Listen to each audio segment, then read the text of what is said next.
else were creation vain, and this great world and nothing that in time's moment seems to be.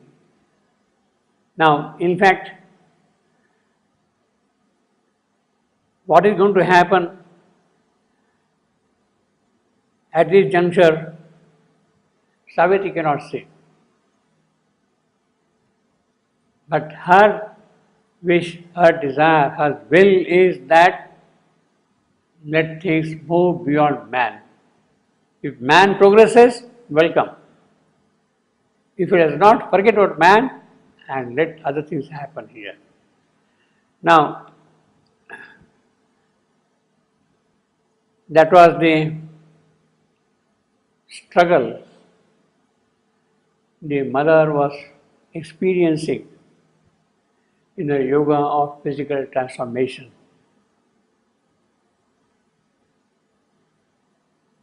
Yoga of physical transformation. She was working at a cellular level, kindling the will of the Supreme in the cells. The cells are opening out the Supreme light and force. She had prepared a luminous body of hers, the divine body. The divine body is there in the subtle physical, not in the gross physical. It is there in the subtle physical. So the mother is there in a divine body. Now, for we foolish people, the question is, will that divine body precipitate on earth, or will the earthly body open out itself to the divine body? It will open and receive that day, or it will force itself and precipitate. Well, we can keep on arguing. That is our nature, you see. We can't help it. The mother at that point left it entirely to the will of the Supreme. Whatever thou would will, what thou willest, whether that should happen or this should happen, whatever you will, Mother has left it to the will of the Supreme.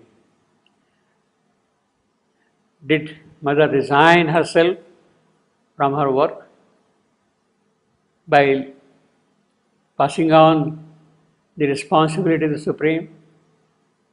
Has she abandoned her responsibility, her work, her mission?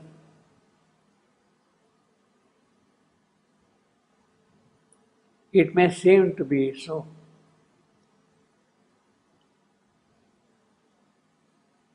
But she has not. She is in the subtle physical body, in the divine body, not for nothing. Not for nothing. She is there doing her work. She has taken another station for doing work, to make things happen here. So, she is from that station forcing the will of the Supreme to get things done here. She says here, whatever you will, what thou willest, but she is there now to force his will to have things done here. That is the important thing which has happened. It is important. Now, a mortal must shine through earthly forms, this whole idea. But the mother also says that it is not the question of the divine body which is prepared there getting precipitated here.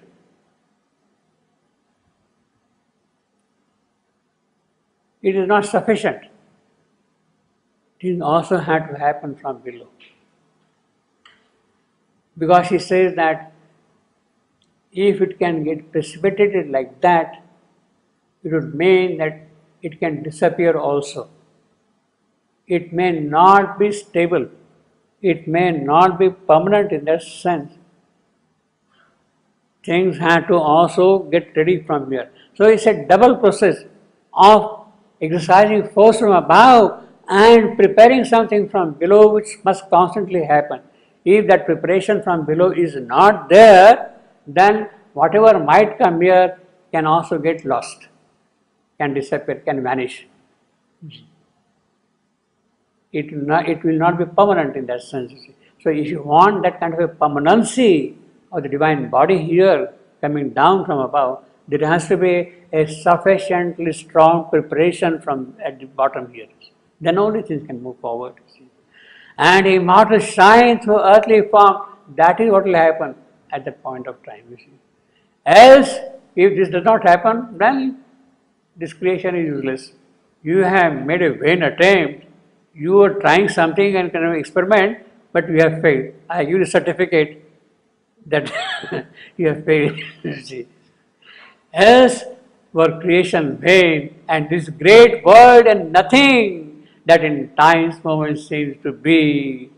But I have seen to the insentient mask, I have felt the secret spirit stir in things, carrying the body of the growing God. He says that, yes, this is also happening. I have seen it with my Ashwapati has seen the flame pioneers descending down the amber staircase of life. She says, I have seen here God growing in his body here. Carrying the body of the growing God, I have seen that. So that is a kind of an assurance. And it is that which has to be capitalized. She says, all my yogic work, my occult work is focused now on that. It looks through veiling forms at veilless truth. It pushes back the curtain of the God, the curtain which is separating. It climbs towards its own eternity.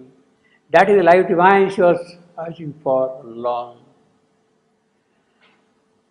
Well, Savitri has made a brave attempt in rebutting the Supreme, what she was offered. But the God answered to the woman's heart. He has to make a reply now to Savitri. O living power of the incarnate Word, all that the Spirit has dreamed, thou canst create. Thou art the force by which I made the worlds. Thou art my vision and my will and voice. Now, this is the great certificate the Supreme Himself is giving to Savitri. Who are you after all?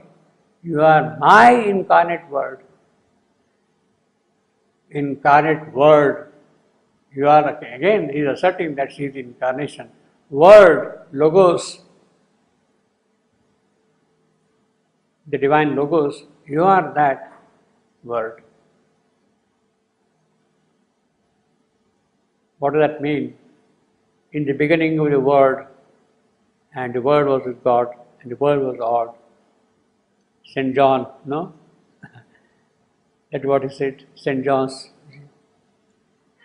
In the beginning was the Word. She is the Word, incarnate Word. Incarnate because she has taken the body, human body in flesh and blood. She is here, incarnate. Word, word means basically the power of expression, power of actualization, the power of realizing what is potent in the spirit. That is what is meant by word, Logos. To bring into effect what is potential in the spirit. That is the word. It gives expression. Living power, incarnate word. That is what Savitri is. All that spirit has dreamed, thou canst create. That is the creation, that is the aspect of word. Thou art a force by which I am made to work. Thou art my vision and my will and voice. Yes, this is all that you are. You have taken the human form here. Even in that human form, you know the truth of this creation. You have understood my will which is there behind this creation. But knowledge too is thine. The world plan thou knowest, and the tardy process of the pace of time. You have understood again the tardy pace of time, see. In the impetuous drive of thy heart of flame, in thy passion to deliver man and earth, indignant at the impediments of time, you are not willing to accept the obstacle presented by time. You are indignant, you are furious, you remove them. And slow evolution, sluggard steps, you want to see the evolution in all the details, you are impatient about that. Lead not the spirit in an ignorant world to dare too soon the adventure of the light. He is again cautioning her.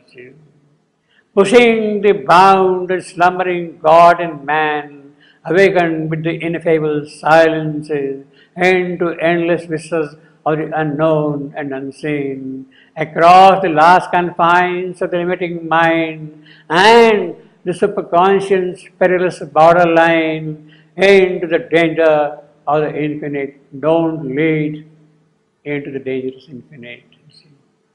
But if thou wilt not wait, if you are impatient, if you are an eager dawn, as I said, if you are not willing to wait, if thou wilt not wait for time and God, do then thy work and force thy will on fate.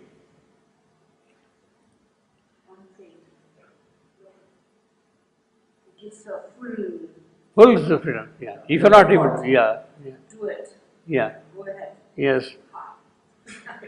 As I had taken from thee my load of night, the load of night which is there, death which is standing there, it is not Savitri has conquered death, it is he who has conquered death. The conqueror's soul, you see, he has himself become now the conqueror's soul. As I had taken from thee my load of night and taken from thee my twilight's doubts and dreams, so now I take my light of utter day. Even the force of day, that also I remove now from here. These are my symbol kingdom, but not here can the great choice be made that fixes fate or uttered the sanction of the voice supreme. And then again says, arise upon the ladder of greater world to the infinity where no world can be. But not in the wide air where a greater life uplifts its mystery and its miracle, and not on the luminous peaks of summit mind, or in the whole where subtle matter spirit hides in its light of shimmering secrecy, can there be heard eternal's firm command that joins the head of destiny and its bees. Well, let's move on forward. And then he says, two are the power that hold the ends of time. He is still arguing. Two are the power that hold the ends of time. Time is doing slowly. What are the two ends? At the one end is spirit. At the other end is matter. Two are the power that hold the ends of time. Spirit forces matter unfolds.